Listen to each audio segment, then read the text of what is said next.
If someone always makes you question your memory, that's not confusion, it's manipulation. Before we continue, follow this channel now, because if you skip this moment, the algorithm might never show you this again. One of the most damaging forms of manipulation doesn't look aggressive. It looks subtle, calm, reasonable.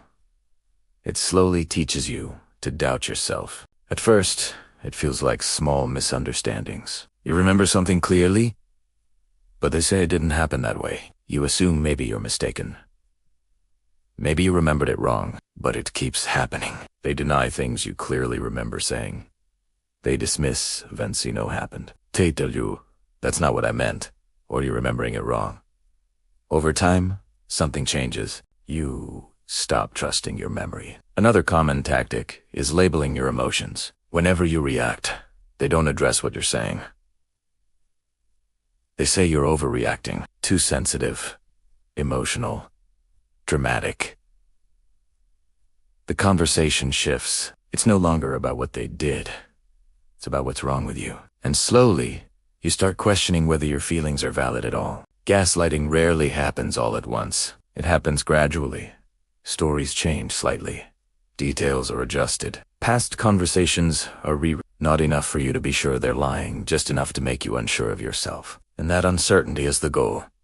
You begin second-guessing before you speak. You rehearse conversations in your head. You explain yourself more than necessary. Not because you're wrong, but because you're trying to protect yourself from being told you are. The most telling sign appears after the conversation ends. You walk away feeling guilty, heavy, confused.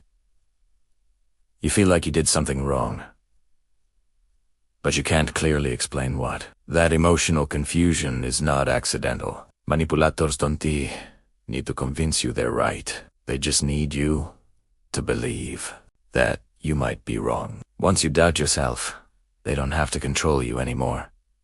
You do it for them. You minimize your concerns. You ignore your instincts. You apologize even when you weren't the one who crossed the line. Gaslighting works because it attacks your trust in yourself. And when self-trust is gone, everything becomes negotiable. Your memory, your feelings, your boundaries. Recognizing this pattern is not about blaming. It's about clarity. Healthy communication doesn't leave you constantly confused. It doesn't make you feel small, and it doesn't require you to question your sanity. The moment you notice the pattern, you begin to take your power back.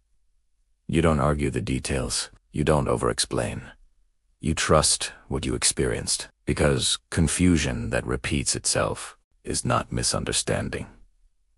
It's strategy. If this video helped you put a name to something you've felt for a long time, subscribe to the channel for more videos like this. And write in the comments, have you ever walked away from a conversation feeling guilty without knowing why?